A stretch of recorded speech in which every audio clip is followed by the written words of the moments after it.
जय हिंद साथियों, स्वागत है आप सभी लोगों का एक बार फिर से आपके अपने चैनल जनकवि स्टडी हब में। दोस्तों, अभी हमारा हिंदी का सेशन है और हिंदी के अंदर हम लोगों ने वर्ण और अक्षर को भली भांति समझ लिया था शब्द संरचना के अंदर। और आज हम जिस टॉपिक को यहाँ पर समझने वाले हैं, जिस टॉपिक को हम डिस्कस करने वाले हैं, उस टॉपिक का नाम है उपसर्ग एवं प्रत्यय। आज हम इन दोनों टॉपिकों को यहाँ पर कंप्लीट करेंगे और अच्छे से इनको समझने का प्रयास करेंगे। तो सबसे पहले आप लोग अपनी कॉपी में हेडिंग डाल दीजिएगा, उपसर्ग एवं प्रत्यय। उपसर्ग एवं प्रत्यय।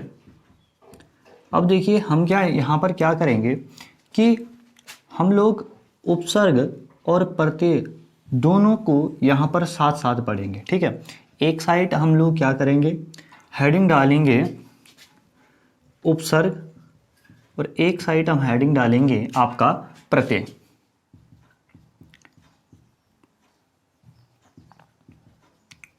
प्रत्यय तो आप लोग ध्यान रखना, इसको हम उप प्लस सर्ग दो शब्दों में तोड़ेंगे। और जब हम इसे दो शब्दों में तोड़ते हैं तो जो इसमें उप मतलब होता है पहले और सर्ग का मतलब होता है संयोग। यानी कि जो इसका शाब्दिक अर्थ हमारे सामने आता है वो क्या है, पहले संयोग करने वाला। पहले संयोग करने वाला। उसके अलावा अगर हम प्रत्यय को तोड़ें, जब हम प्रत्यय को तोड़ते हैं तो इसमें आप लोगों को यण संधि मिलती है। ठीक है, कौन सी संधि मिलती है? यण संधि। अगर आपसे पूछे कोई कि प्रत्यय में कौन सी संधि है तो यण संधि है। और जब हम इसको तोड़ेंगे तो ये क्या होगा, प्रति प्लस अय। यानी कि जो क्या है, अंत में जुड़ता है, अंत में आता है या जुड़ता है, वो क्या कहलाता है, प्रत्यय कहलाता है। परिभाषा की अगर हम बात करें उपसर्ग के अंदर, ठीक है, दोनों को हम कंपेरेबिलिटी यहाँ पर पढ़ रहे हैं, तुलनात्मक ढंग से हम इन दोनों का अध्ययन कर रहे हैं। तो सबसे पहले आप लोग देखिए उपसर्ग की परिभाषा लिखेंगे, वे शब्दांश जो किसी शब्द के पूर्व यानी पहले शब्द वे शब्दांश जो किसी शब्द के पूर्व में जुड़कर उस शब्द में चमत्कार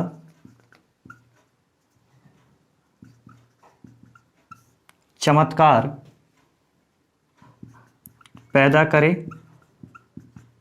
या उसे प्रभावित करें,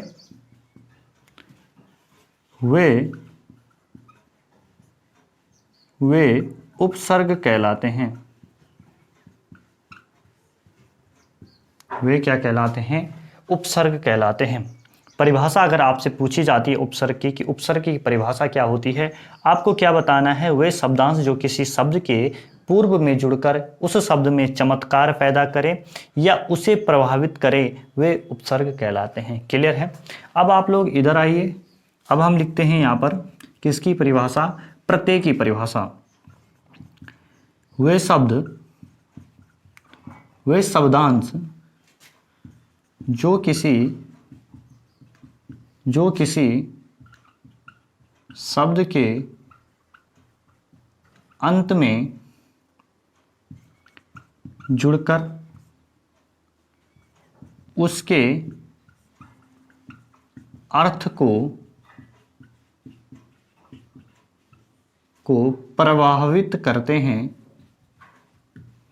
हैं या नया शब्द बनाते हैं,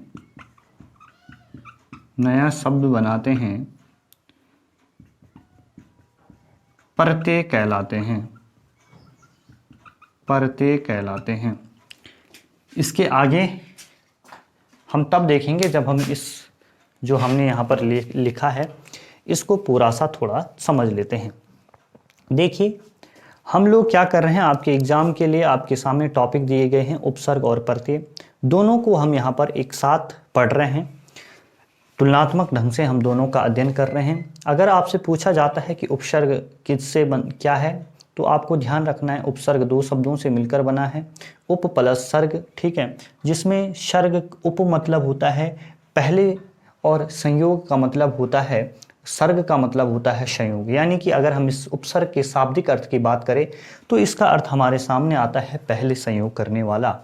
वहीं हम दूसरी तरफ देखिए प्रत्यय है, प्रत्यय में जिस संधि का यूज हुआ है इस शब्द में वो यण संधि है, और इसको जब हम तोड़ते हैं तो ये प्रतिधन अय होती है, यानी कि अंत में आने वाला, ठीक है, अंत में जो जुड़ता है उसे क्या बोलते हैं, प्रत्यय बोलते हैं। तो आप लोग थोड़ा सा देख लेना, परिभाषा की अगर हम बात करें कि उपसर्ग की परिभाषा आप लोगों को यहाँ पर दिख रही होगी कि वे शब्दांश जो किसी शब्द के पूर्व में जुड़कर उस शब्द में चमत्कार पैदा करते हैं और उसके अर्थ को परिवर्तित करने का काम करते हैं, उसे प्रभावित करने का काम करते हैं, वे उपसर्ग कहलाते हैं। क्लियर हो गया।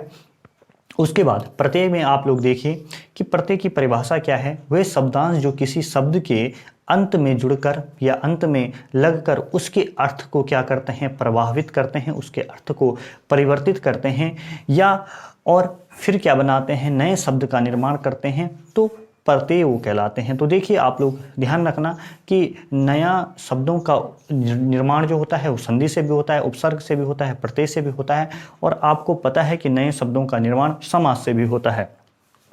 तो इतना हो गया है। अब आगे हम देखते हैं, इसको हम मिटा लेते हैं कि आगे क्या क्या बातें हैं जो आप लोगों को प्रत्यय और उपसर्ग से संबंधित ध्यान रखनी है।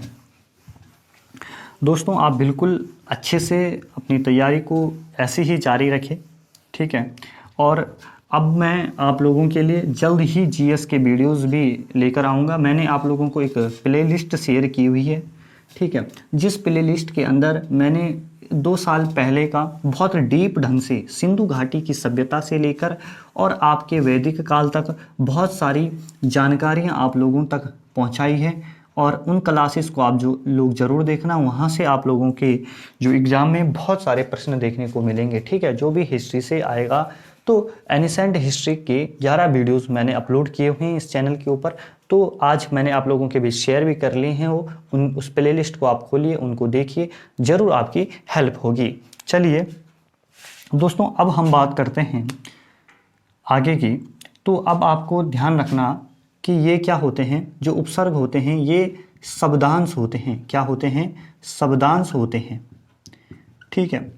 अब यहाँ भी आपको ध्यान रखना है, जो प्रत्यय हैं ये भी क्या होते हैं, शब्दांश होते हैं, ये भी क्या होते हैं, शब्दांश होते हैं। उसके अलावा अगली बात आपको उपसर्ग में ध्यान रखना है, इनका स्वतंत्र अर्थ नहीं होता है। इनका जो उपसर्ग होते हैं इनका स्वतंत्र अर्थ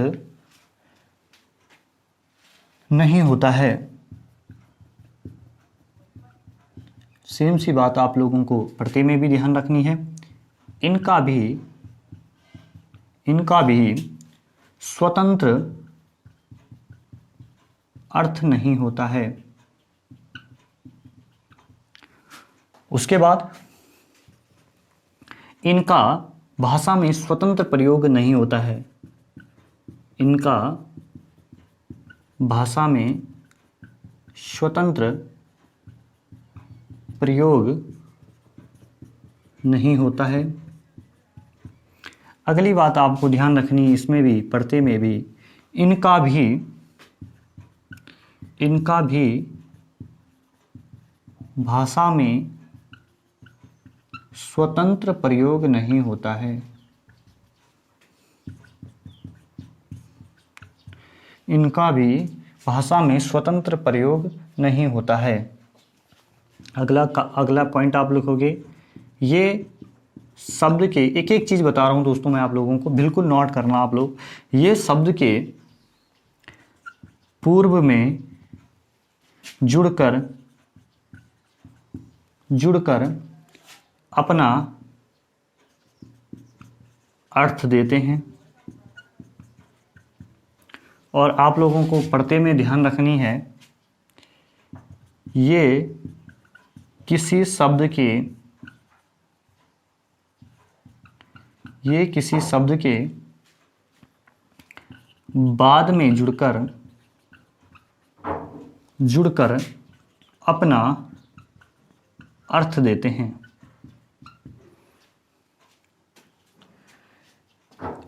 अगला पॉइंट आप लिखोगे, इनका प्रयोग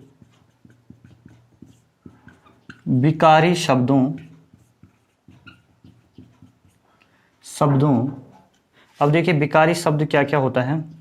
संज्ञा, सर्वनाम, यहां पे लिख लेना आप लोग, ठीक है, क्रिया और विशेषण, ये आपके क्या होते हैं, विकारी शब्द होते हैं। क्रिया, संज्ञा, सर्वनाम, क्रिया, विशेषण, ये विकारी शब्द होते हैं। इनका प्रयोग विकारी शब्दों के साथ ही होता है। इसमें भी आप लोग अगला पॉइंट लिखोगे पढ़ते में कि इनका प्रयोग भी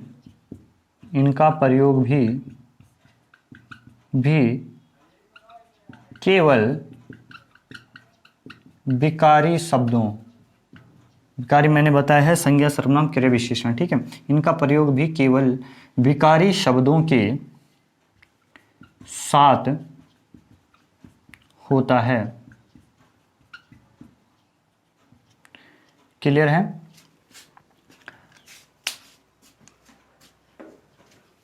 थोड़ा सा जितना हमने यहाँ पे लिखा उसका पूरे का ओवरव्यू ले लेते हैं। अगर आपसे पूछा जाता है उपसर्ग के बारे में, परिभाषा मैंने आप लोगों को दे दी है। उसके अलावा भी कुछ एक्स्ट्रा फैक्ट्स हैं जो आप लोगों को इनके संबंधी ध्यान रखने हैं। जो उपसर्ग होते हैं ये शब्दांश होते हैं, प्रत्यय भी शब्दांश होते हैं। उसके अलावा उपसर्ग में आप लोगों को ध्यान रखना है इनका स्वतंत्र अर्थ नहीं होता है। प्रत्यय में भी सेम सी चीज़ है, इनका भी स्वतंत्र अर्थ नहीं होता है। उसके अलावा दोस्तों आपसे पूछा जाता है कि क्या उपसर्ग का भाषा में स्वतंत्र प्रयोग होता है, तो आपको बताना है कि भाषा में उपसर्ग और प्रत्यय दोनों का ही स्वतंत्र प्रयोग नहीं होता है। उपसर्ग में जो सबसे इम्पॉर्टेंट बात होती है कि ये शब्द के पूर्व में जुड़कर अपना अर्थ देते हैं। उसके अलावा जो आबकारी का पेपर हुआ था दोस्तों 10 जनवरी 2021 को, उसमें ये प्रश्न पूछा गया है, जो शब्दांश किसी शब्द के लास्ट में जुड़कर, अंत में जुड़कर एक नया शब्द का निर्माण करते हैं, उन्हें कहते हैं।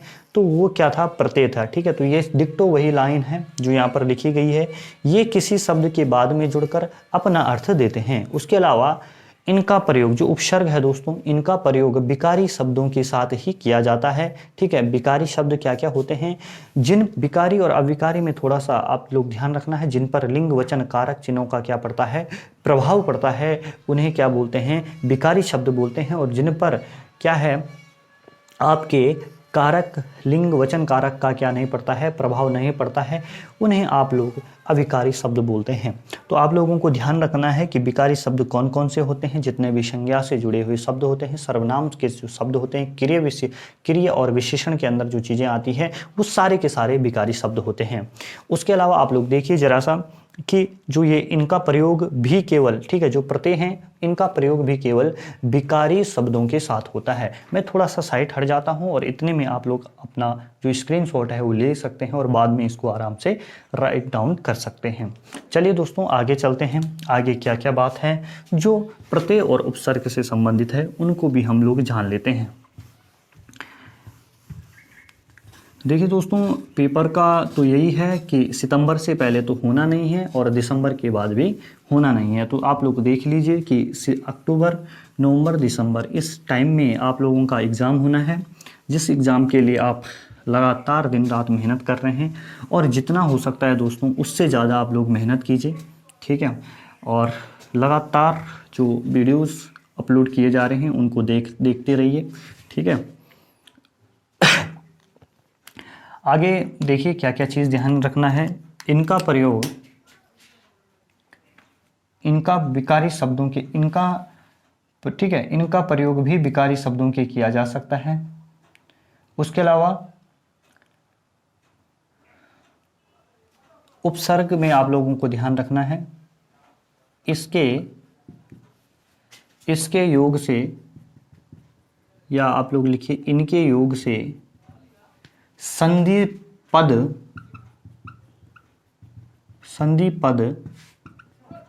बनाए जा सकते हैं। ठीक है, उपसर्ग की मदद से हम क्या बना सकते हैं, संधि पद बना सकते हैं। ठीक है,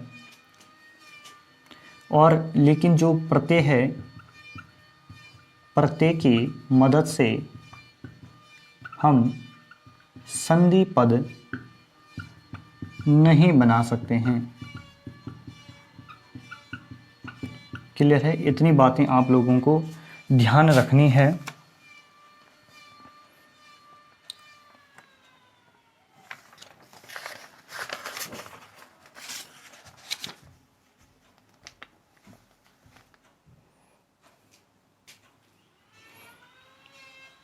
इतनी सी चीज़ है दोस्तों जो आप लोगों को क्या करनी है, उपसर्ग और प्रत्यय से संबंधित ध्यान रखनी है।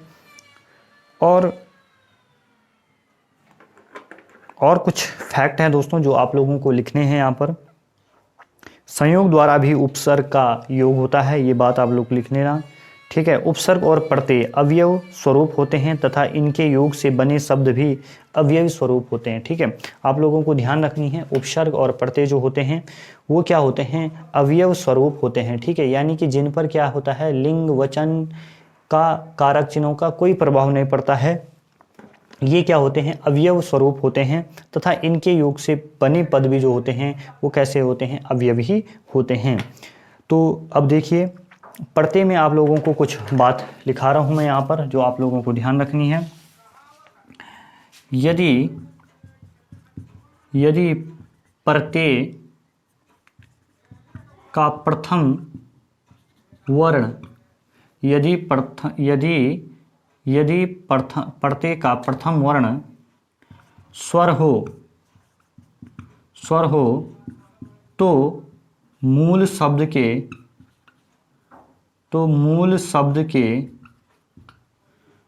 के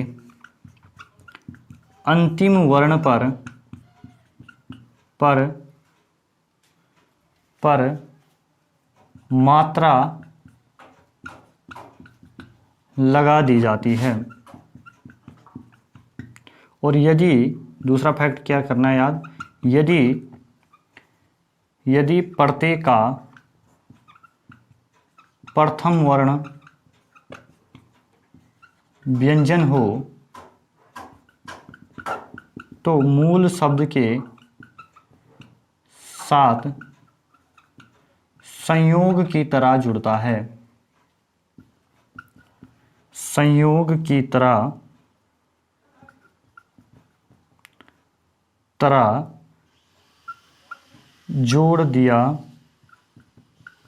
जोड़ देते हैं।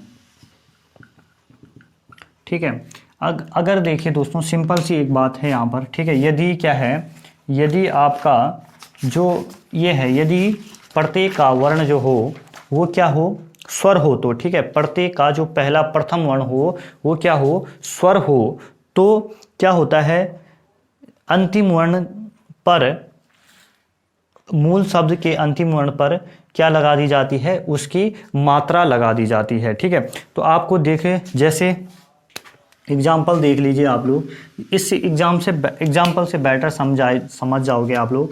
जैसे समाज है, ठीक है, उस समाज के साथ आप लोगों को जोड़ना है इक प्रत्यय। क्या जोड़ना है, इक प्रत्यय। तो इसका जो क्या होगा, इसका जो ये नया शब्द बनेगा, ये क्या बनेगा, तो ये बनेगा सामाजिक।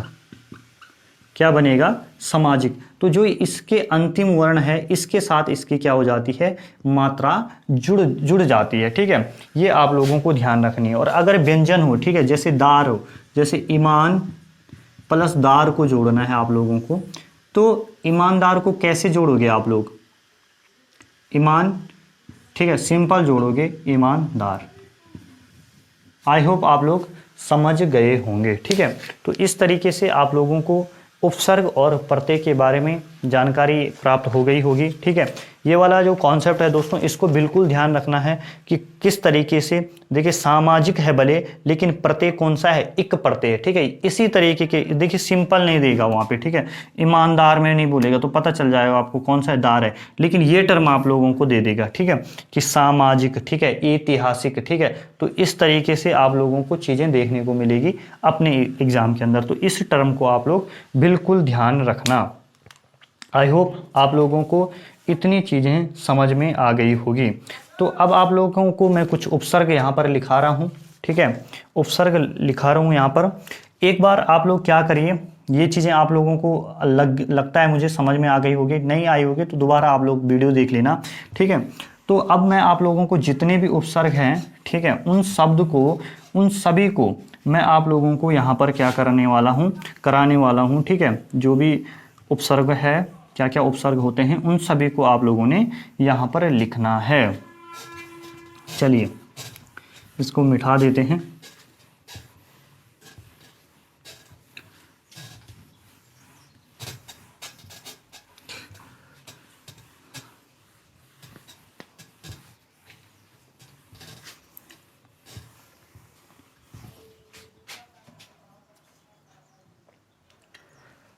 अब आप लोग देखिए,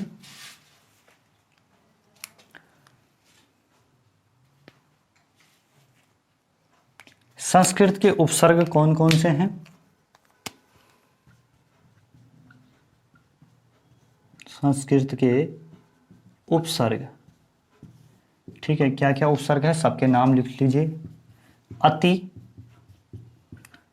दूसरा अभी, तीसरा दुर, चौथा परा, पांचवा सम, छठा अधि,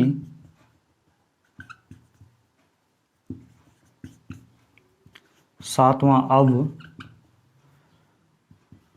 आठवां दुस, आपका परि हो गया, अन्न हो गया। ठीक है, अन्न भी क्या है, उपसर्ग है। उसके अलावा अनु हो गया, क्लियर है। उसके अलावा आ भी क्या है, प्रत्यय है। निर भी क्या है, उपसर्ग है। ठीक है, निर भी क्या है, उपसर्ग है। उसके अलावा प्रति, प्रति भी क्या है, उपसर्ग है। उसके अलावा आप लोगों को क्या ध्यान रखना है, प्रति हो गया। उसके बाद अप, उत,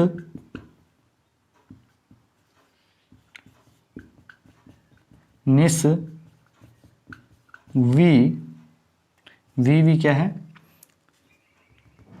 आपका उपसर्ग है। उसके अलावा आप लोगों को ध्यान रखना है उप, परा और सु, ये सारे के सारे आपके क्या हैं, उपसर्ग है। ठीक है, नोट डाउन कर लेना आप लोग। अति, परि, उप, अभि, अन, सु, दुर, अनु, प्रा। ठीक है, आ, शम, निर, अधि, प्रत्यय, अव, अप, दुष, उत, निस, वी। ठीक है, तो ये सारे के सारे क्या हैं, आपके उपसर्ग है। चलिए, उसके अलावा हिंदी के उपसर्ग कौन कौन से हैं,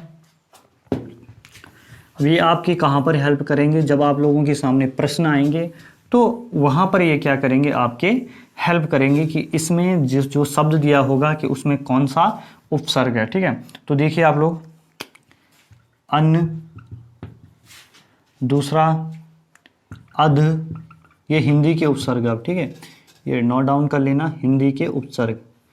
अध, उ, उन, ओ, ठीक है, कु, बोलते हैं ना कुशासन। ठीक है, तो यहाँ पर यूज करना आप लिखना, चो, भर, ठीक है, सा, का हो गया आपका, ठीक है, ती हो गया। ये सारे के सारे आप लोगों के क्या हैं, उपसर्ग हैं। दू, सम, उसके अलावा चिर, आपका नाना, ना, तो ये सारे आपके हिंदी के उपसर्ग हैं जो आप लोगों को क्या करने हैं, ध्यान रखने हैं। तो आई होप आप लोगों को चीज़ें समझ में आई होगी, ठीक है। हिंदी के उपसर्ग से संबंधित चीज़ें आप लोगों ने देख ली होगी। कल जो हमारे प्रत्यय बचते हैं, प्रत्यय के प्रकार हैं, उनको भी हम यहाँ पर देख लेंगे, ठीक है। तो अब आप लोग क्यों ना हम जो ये प्रत्यय है इसको भी क्या कर देते हैं, यहाँ पर थोड़ा सा देख लेते हैं। तो आप लोग देखिए जरा सा, जो प्रत्यय के प्रकार होते हैं वो दो प्रकार के प्रत्यय होते हैं, ठीक है। तो प्रत्यय देख लेना, दो प्रकार के होते हैं। एक होते हैं तदित प्रत्यय, ठीक है, एक होता है क्या, तदित प्रत्यय, और दूसरा होता है कृदंत प्रत्यय, ठीक है। तो देख लीजिए आप, प्रत्यय दो प्रकार के होते हैं, समझ लेना इस कॉन्सेप्ट को भी आज। प्रत्यय के प्रकार दो प्रकार के हैं, एक आपका तदित प्रत्यय और एक होता है कृत प्रत्यय या कृदंत प्रत्यय, ठीक है। फिनिश हो जाएगा ये टॉपिक और कल से हम क्या कर लेंगे, संज्ञा शुरू कर लेंगे। तो देखिए तदित प्रत्यय और कृदंत प्रत्यय में क्या अंतर है। वे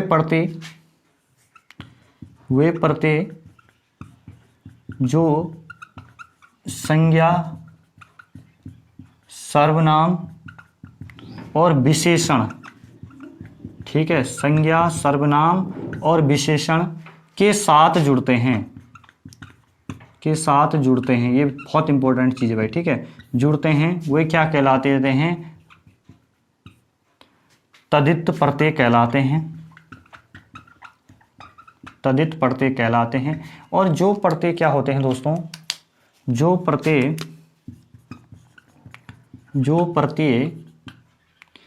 क्रिया या धातु पदों के साथ जुड़ते